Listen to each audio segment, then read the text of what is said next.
Assalamualaikum, salam sejahtera. Saya Nazri Kaha. Ini Sarawak Memilih, hari terakhir kempen yang sudah pun berlangsung selama 12 hari dan Sarawak akan memilih esok. Pastinya kita akan melihat apakah yang sudah pun kita dapat jangkakan dan bagaimana semua parti politik yang menawarkan calon-calon mereka ataupun calon bebas dapat memanfaatkan sepanjang 12 hari berkempen ini.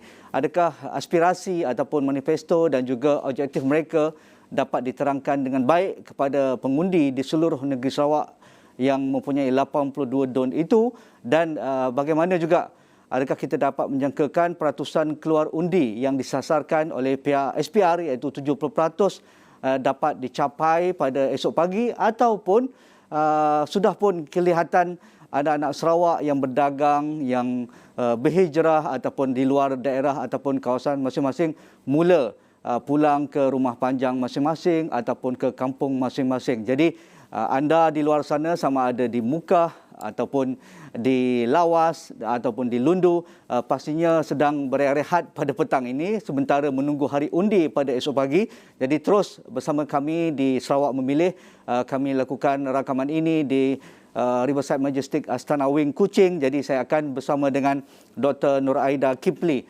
Pensyarah Kanan Fakulti Sains Pentadbiran dan juga Pengejian Polisi UiTM Sarawak. Apa khabar Dr. Aida? Alhamdulillah, Ji. Terima kasih kerana sudi di hari akhir kempen untuk bersama Sarawak Memilih Esrawani pada petang ini. Jadi Dr. Nur Aida, kalau kita lihat secara dekat, saya rasa kerana kami sudah pun berkampung sini lama dan juga pastinya Dr. Nur Aida orang sini, apa yang boleh Dr. Aida kongsikan sepanjang 12 hari berkempen ini? Adakah situasi pilihan raya kali ini tak samalah macam 2016 ataupun pilihan raya umum 2018 ataupun pilihan raya negeri sebelum ini, kerana situasi COVID masih melanda negara dan juga negeri Sarawak, dan SOP SPR yang amat ketat kali ini walaupun ada sedikit kelonggaran bagi kawasan-kawasan tertentu. Jadi secara umumnya apa yang boleh Dr. Aida rangkumkan sepanjang 12 hari berkempen yang dibenarkan itu? Okey, terima kasih Haji. Saya tertarik dengan persoalan yang mengatakan rangkuman 12 hari tempoh berkempen kepada semua 11 parti politik termasuk parti bebas. Yang pertama dia, Ji, saya melalui tinjauan pemerhatian saya, semestinya ini bukan satu kempen yang konvensional. Ia adalah kempen norma baru dengan penetapan SOP khas pencegah COVID, yang mana kita tahu dalam 82 DUN yang bertanding, Ji, 64 dibenarkan kempen secara fizikal dan 18 secara alam maya. Jadi perbezaannya di sini adalah, Ji, kalau dikatakan kemeriahan tu meriahlah, Ji, sebab bila terpacaknya poster bendera-bendera parti politik, ada billboard, ada poster, ini adalah satu seruan kepada rakyat Sarawak, this is pilihan raya. Kita nak berkempen ni.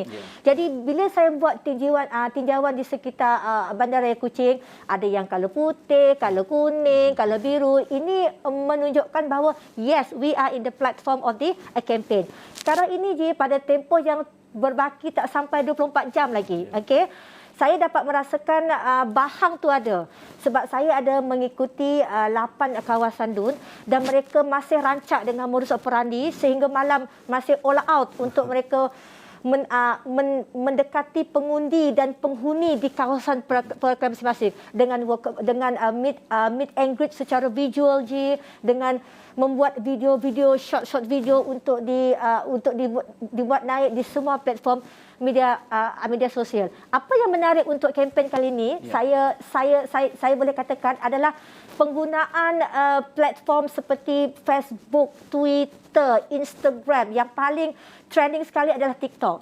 Walaupun benda ini adalah terlalu kita boleh katakan dia lebih kepada mendekati golongan muda, yang mana golongan yang senior pengundi ini dia tidak ada pendedahan terhadap platform sosial media ini. Namun saya boleh katakan ini adalah lembaran baru yang menunjukkan bahawa this is the new scenario of the campaign pilihan raya. Kita ada fizikal dan kita ada visual. Ya, dari sudut intensity ataupun kerancakan kempen, Dr. Aida sudah ungkapkan tadi kerancakan di alam maya ataupun platform media sosial itu ketara. Tetapi dengan limitasi yang diberikan ataupun dikuatkuasakan oleh SPR untuk kempen secara fizikal itu, adakah itu juga sedikit merencatkan? Kerana kita biasa dengan rally, dengan ceramah, dan bagi pengkaji seperti Dr. Noaida, pastinya dengan ceramah dan juga meet and greet secara fizikal di rumah panjang ataupun di kawasan perumahan, itulah yang kita dapat mengukur sentimen. Tetapi adakah melalui alam maya ataupun platform media sosial dan juga limitasi berkempen secara fizikal itu, bagi pengkaji, penganalisis politik dapat mencerap sentimen apakah ataupun trend pengundian yang kita boleh jangkakan esok ini, Dr. Noaida? Okey, kita tidak nafikan daripada perubahan konvensional, kepada cara alam maya yang mana Haji mengatakan limitasi. Itu adalah cabaran. Itu adalah kekangan yang perlu ditempuhi oleh parti-parti dan calon-calon penyandang untuk kawasan perwakilan. Isunya sekarang, Ji, inilah kegunaan jentera-jentera parti politik. Sekiranya calon itu sendiri hendak bergerak daripada satu rumah ke satu rumah, it takes many hours. So, jentera-jentera politik inilah memainkan peranan yang pertamanya menetapkan hari yang tertentu, waktu tertentu untuk berjumpa dengan pengundi dan penghuni di kawasan secara berkelompok, yang mana mengikut SOP yang ditekankan. Walaupun perjumpaan secara fizikal itu ada limitasi mematuhi SOP yang telah ditetapkan, namun begitu capaian maklumat itu ada, penyampaian perkhidmatan itu ada. Jadi sekarang ini rakyat tengah memerhati, observe, apakah credibility, keterampilan calon itu untuk menampilkan mereka ini, yes, we are here for you. So this is we want you to vote for this particular party. This is the message calon hendak sampaikan. Jadi bagi saya, kekangan itu boleh diatasi dengan peranan-peranan dimainkan oleh jentera-jentera politik di dalam parti tersebut. Adakah itu juga sudah ada isyarat dari Dr. Noaida bahawa jentera yang kukuh di lapangan dan juga resources yang ampuh oleh parti-parti tertentu merupakan satu kelebihan? Kalau saya merujuk pada GPS lah, kerana kita tahu mereka berada di seluruh 82 DUN. Mereka merupakan satu gabungan yang season, yang lama sejak BN lagi dan hingga sekarang dengan jenama baru GPS itu, dan mereka merupakan status quo, merupakan kerajaan yang sebelum ini. Jadi mereka mempunyai machinery, mereka mempunyai resources, mereka mempunyai pelan-pelan yang boleh dijual kepada pengundi kalau projek-projek yang sebelum ini dijanjikan ketika mereka menjadi ADUN ataupun menjadi menteri dan sebagainya. Adakah GPS mempunyai kelebihan banyak kali ini? Sebagai pemerhati dan tinjauan di sekitar dalam lapangan pilihan raya kali ini, kan Ji, kita bercakap pada hari penentuan calon sehingga hari ini, saya tidak nafikan GPS mempunyai kelebihan dari segi informasi, dari segi jentera politik. Itu adalah salah satu kelebihan GPS. Namun begitu, inilah battleground. Mereka tidak boleh katanya kita katakan terlalu selesa in the comfort zone, because sekarang ini saingan yang dekat adalah DAP dengan PSB, yang mana PSB pun meletakkan calon mereka di 70 DUN. Alright, Ji. Jadi persoalannya di sini adalah kelebihan pada parti politik adalah terletak daripada calon itu. Bagaimana dia mampu membawa isu tersebut. Bagaimana dia mampu mendekati hati pengundi dan penghuni di kawasan mereka. Sebab LG, sekarang isu adalah ada calon baru. Calon baru tu kadang-kadang dia punya tidak dikenali dari segi penampilan dalam arena politik. Jadi ini adalah cabaran kepada calon-calon untuk menampilkan, mengetengahkan bahawa I will represent you for this constituency. Itu dia punya persoalan. Sudah jual sedikit ataupun teaser untuk soalan susulan saya kepada Dr. Noaida, antara calon, parti ataupun isu, di manakah pilihan yang akan diberi pertimbangan besar oleh 1.25 juta pengundi Sarawak yang akan memilih esok. Jadi kita rehat dahulu, kembali bersama saya Nazrika dan juga Dr. Noaida dari Riverside Majestic Kuching.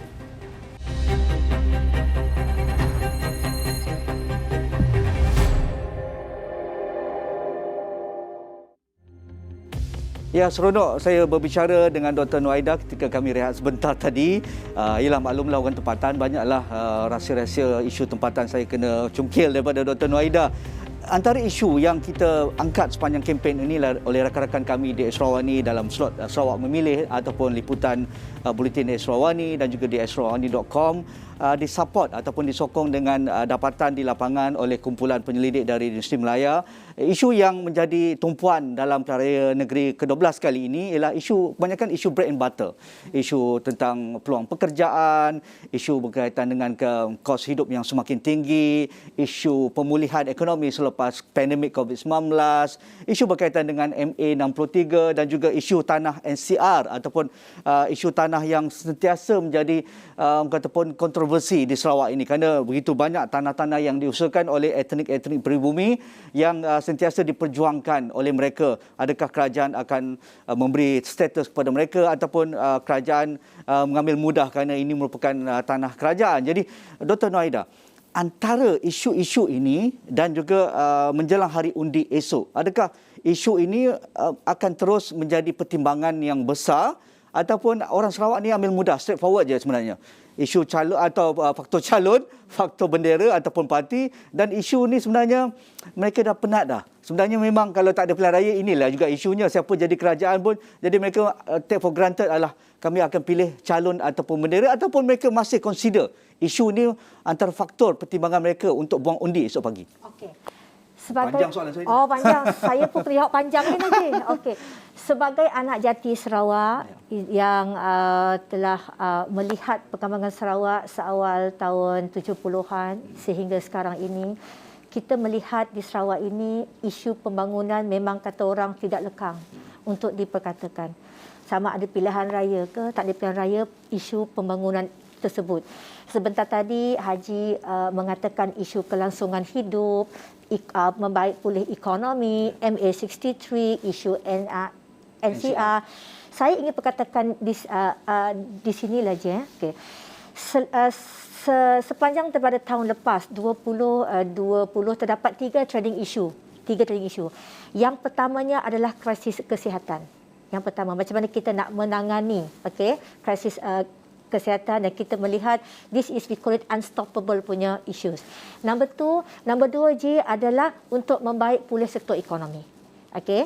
Yang ketiga G adalah kestabilan politik. Jadi untuk dikaitkan dengan kempen kali ini, pilihan raya kali ini, yang mana adakah isu ini boleh menjadi pancingan kepada pengundi Sarawak esok untuk mengundi? Dia bergantung kepada calon itu tersebut. Sebab Haji, setiap perwakilan dia membawa misi yang berlainan. Sekiranya di luar bandar, lebih kepada pembangunan untuk meningkatkan kualiti hidup, untuk meneruskan kelangsungan hidup. Kita biasa mendengar istilah yang mengatakan kais pagi makan pagi. Tapi sekarang ini kais pagi makan semalam. Ini yang realiti yang kita hadapi sekarang ni Ji. Okey. Jadi untuk berkaitan tadi itu adalah itu kawasan di luar bandar. Di kawasan bandar ini barulah masuk isu MA63 tu Haji, barulah masuk isu yang berkaitan dengan kestabilan politik. Jadi sekarang ini trend pengundi esoknya dia bergantung kepada pembawaan isu di kawasan perwakilan tersebut. Keluar bandar direct, betul kata Haji, straightforward, what you can give us. Jalan raya memang baik, jalan raya memang ada tapi dibaik pulih, dinaik tarafkan lagi. Air tiada putus bekalan. Elektrik tak ada pakai generator. Untuk bandar ni Ji, sekitar Bandar Kuching ni, kita dah ada yang tu Ji. Kita nak apa ekstra pembangunan, insentif lain yang kerajaan boleh bagi. Yang ini akan mempengaruhi sentimen pengundi esok. Sebab kebanyakan Haji, kebanyakan manifesto yang ditampilkan adalah lebih kepada untuk meningkatkan kualiti hidup tapi tiada penjelasan yang menyeluruh mengenai. Jadi Sarawak ni senang je. What you can give. Apa yang hendak dibagi, bila hendak bagi, bagaimana hendak bagi benda tu. Jadi dua benda yang saya angkat daripada penjelasan Dr. Nuaida. kestabilan dan juga apa yang boleh ditawarkan oleh calon ataupun parti apabila mereka dilantik sebagai ahli Dewan Undangan Negeri pada esok dan hari-hari seterusnya. Jadi, tetapi kalau kita sedikit orang kata pun datang ke lapangan ataupun berada di lapangan, daripada laporan rakan-rakan saya yang baru pulang dari Gedong, dari Simunjan, dari Saratok, ada yang sampai ke Mukah, ada ke Beting Maru, di Pusa, itu isu yang agak orang kata pun tak masuk akal juga. Isu air kan. Takkan 2021 isu air satu hari 3 kali putus. Bekalan elektrik pun terpaksa pakai generator diesel hanya 5 jam dari pukul 8 malam hingga pagi besok on balik. Jadi saya rasa agak bukan tak masuk akal, tapi common sense saya adalah kerajaan yang bertanggungjawab adalah kerajaan yang sentiasa akan orang kata pun menambah baik. Work in progress, satu istilah yang agak klise bagi saya. Kerana kerajaan ini sudah lama, bukan baru. Kerajaan sebelum ini Barisan Nasional juga. Dan wakil rakyat bukan, majoriti di Sarawak ini bukan satu penggal, Dr. Nurhaidah. Ada yang sampai 5 penggal, 6 penggal. Tetapi apabila di lapangan rakan-rakan kami, isu inilah. Sekarang tambah lagi pula yang menjadi keperluan asas adalah kesaling hubungan internet. Itu bukan perkara yang asing bagi orang Sarawak juga yang mereka mahukan. Pandangan Dr. Haida bagaimana? Okey, sebagai anak Sarawak, saya tersentap jugalah dengan pernyataan yang mengatakan ni tahun 2021 dan era ke-2020 kenapa ada isu air. Sebab itu saya katakan Haji, pemfokusan terhadap apa yang hendak disampaikan oleh calon-calon. Okey Haji, sebab di luar bandar ni permintaan mereka amat berbeza dengan pengundi di bandar. Paling asas. Okey, saya bagi contoh satu DUN aja. Okey, DUN ini ada calon baru. Mereka tak ada permasalahan dengan fasiliti infrastruktur, memang sudah ada. Mereka mempersoalkan kredibiliti calon itu. Contohnya Haji, persoalan dia banjir. Bila berlakunya banjir, ada tak muka calon ni? Tiba-tiba kempen baru nampak calon itu membuat walkabout, baru nak tanya khabar. I think this is the very, one of approach saja. Jadi bila bercakap tentang luar bandar yang Haji kata 1 penggal, 2 penggal, this is in politics, we call it political sustainability. Dia kena sustain, performance tu kena sustain. Walaupun katalah telah terpilih untuk penggal ini, mana-mana calon nanti, okay, for the next 5 years there must be a progress, waiting for the next pilihan raya. Kalau dah terpilih, masih lagi saya berjumpa dengan Haji nanti 5 tahun, isu air nanti. So sebablah pengundi esok kena memilih supaya masa depan tidak tergadai. That's it. Menarik. Kalau kali ini pilihan raya negeri, walaupun demam tu Dr. Haida kata masih ada demam tu, masih ada kerancakan itu, tetapi kalau kita berada di lapangan, isu yang agak sukar kita nak cerap adalah adakah orang hari ini minat politik? Adakah esok ini orang muda akan keluar beramai-ramai mengundi?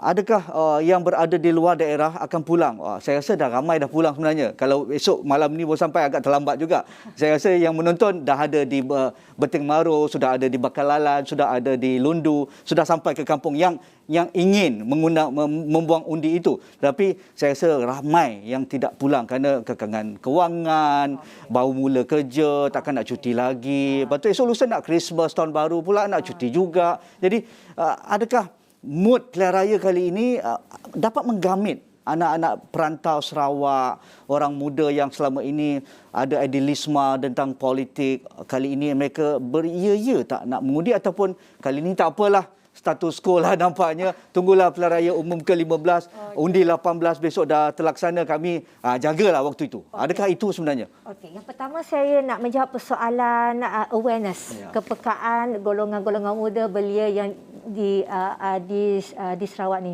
Melalui tinjauan awal, okey, untuk golongan muda ini mereka mengatakan okey, pilihan raya, that's it, dah, okey. Tetapi sentimen perasaan itu mula berubah apabila penamaan calon. Sebab mereka macam melihat muka baru, okey, yang mewakili di kawasan perwakilan mereka, dan bila dekat dekat nak mengundi ni, Ji, okey. Bila dia tengok macam media sosial makin hebat, saya tak boleh gunakan perkataan perang media sosial. Ini katakan kerancakan media sosial ni dengan TikTok, dengan short video, dengan drama pendek. Jadi anak-anak muda ni mula mainkan peranan forward. Panjangkan. Jadi menjawab persoalan yang kedua, okey, adakah ini boleh mengambil mereka untuk mengundi? Saya mengatakan setakat tinggal saya semalam, okey, 58% ya. Kenapa? Sebab mereka ingin menjadi salah satu penyumbang kepada perubahan Sarawak ini, yang mana Sarawak dia GPS bertanda sebagai satu coalition party. Dia bukan parti yang PRS sendiri, SUCP tak. Jadi ini yang telah boleh katakan menimbulkan semangat kepada golongan muda ni. Yes, we want to vote. Tapi kita ni sebagai calon tu nanti, kita pula Ji. Calon tu nanti perlu educate. Next term mana tahu kan. Jadi calon dan penyandang itu pula, okay, dia perlu educate lah. Dia perlu memberitahu inilah mesej yang hendak disampaikan. Namun begitu Ji, okey, mungkin ada kekangan untuk mengundi esok. Kemungkinan, okey, yang pertamanya sebab keadaan COVID. Sebab saya, kalau yang ada positif tu memang tak boleh turun. Kalau yang ada dekat kawasan yang red zone tu masih yang kawasan di bawah kawalan, kena buat RTK punya check. Jadi itu kena minta kebenaran. Lepas tu SOP pula dulu kalau nak mengundi datang bawa IC dah. Sekarang ni nak cek suhu semua. Okay, number one. Number two mungkin cuaca. Sekarang Sarawak ni Haji tahu kan, ketidaktentuan cuaca. Dia boleh panas, boleh hujan. Tiba-tiba esok kita doakan yang terbaik. Esok mungkin okey, cuaca mengizinkan. Yang ketiga adalah cuti perayaan macam Haji kata tadi. Kan kita dekat-dekat nak Christmas ni, cuti tahun baru kan. Mungkin mengambil kesempatan untuk pulang.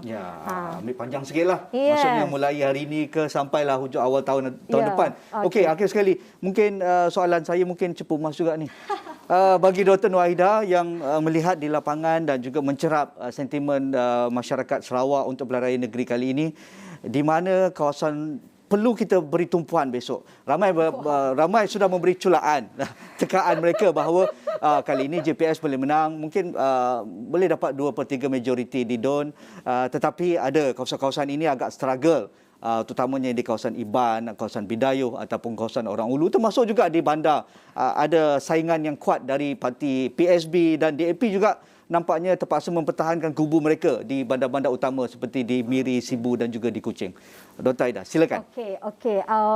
Seperti saya katakan, saya sendiri ada membuat dengan kumpulan membuat pemantauan permatian seawal hari pencalonan. Kami ada beberapa kawasan yang akan menjadi pemerhatian. Yang pertamanya adalah Satok. Sebab calon baru, tempat lamanya adalah Datuk Ibrahim Baki. Tempat lamanya adalah pengurusi JPS yang telah pergi ke gedung. Okey, alright. Satu. Yang kedua memang hot seat macam biasa kawasan Cina. Padungan. Di kawasan kita duduk ni. Yang kita berbincang ni. Yang mana persaingan di antara ini di antara MBKS dengan yang ketiga Batu Kawah. Sebab Dr. Sim menggunakan QR code, LED screen. I think kempen dia hebat di media sosial. Sebab tu saya kata satu pendekatan, sebab kami telah tengah membuat satu model yang mana kan kalau dunia menggunakan face to face, apa dia punya impak. Empat. Yang satu tu lagi kami ingin melihat yang kawasan Sharifah Hasidah. Di Pantai Damai. Sebab di sana ada ada isu perumahan. Betul. Settlement macam apa tu yang tidak kita tengok sokongan. Sebab kami lebih kepada area sini. Yang last kawasan tu adalah kami nak melihat sokongan kepada calon baru yang dekat gedung pengurusi JPS. Itulah. Di kawasan-kawasan luar bandar pedalaman ada yang rakan-rakan lain UiTM buat cerapan yang rasa perlu juga diberi tumpuan esok? Ada, kita buat dekat Bawang Hasan. Dekat Dudung. Di Dudung, di Sibu, di Miri. Di Miri yang calon baru tu Kalaka. So kita ada nanti selepas eleksi kita boleh share lah post calon election. Wanita yang selain daripada Sharifah Hasidah, Dr. Nur Aida nak lihat besok performa dia macam mana? Ada lagi? Yang calon muda GPS tu lah, yang Dayang Nur Razak. Di Lingga. Lingga tu. Dayang Nur Razak tu. Sebab dia memang calon baru. Ramai sekali calon baru sebenarnya. PKR pun ada ramai calon baru, dari wanitanya, DAP pun ramai, ya. Dari sebab- PSB pun ramai. Sebab kita ada kriteria Haji. Kenapa kita memilih kawasan sebegini? Kita ada kriteria Tak apa, sendiri. simpan dulu, esok. Okey. Esok Wani akan undang lagi untuk hari mengundi Dr. Nuaida Kipli, Fakulti Sains Pentadbiran dan juga Pengajian Polisi UiTM Sarawak. Terima kasih UiTM kerana membenarkan orang hebat seperti Nuaida. Saya suka, walaupun pertama kali bersama dengan Dr. Nuaida, kena repeat nampaknya. Okey. Itu sahaja Sarawak memilih untuk hari akhir Pelarian Negeri Sarawak. Kempen 12 hari akan ditutup pada menjelang tengah malam ini, tetapi saya rasa semua ruang, setiap detik, setiap saat, setiap minit akan diguna pakai oleh parti dan calon untuk terus mendekati, dan orang Sarawak pada malam ini senang-senang saja di depan TV, makan kuaci ke, makan kacang ke, ataupun makan aiskrim gula apung dan sebagainya.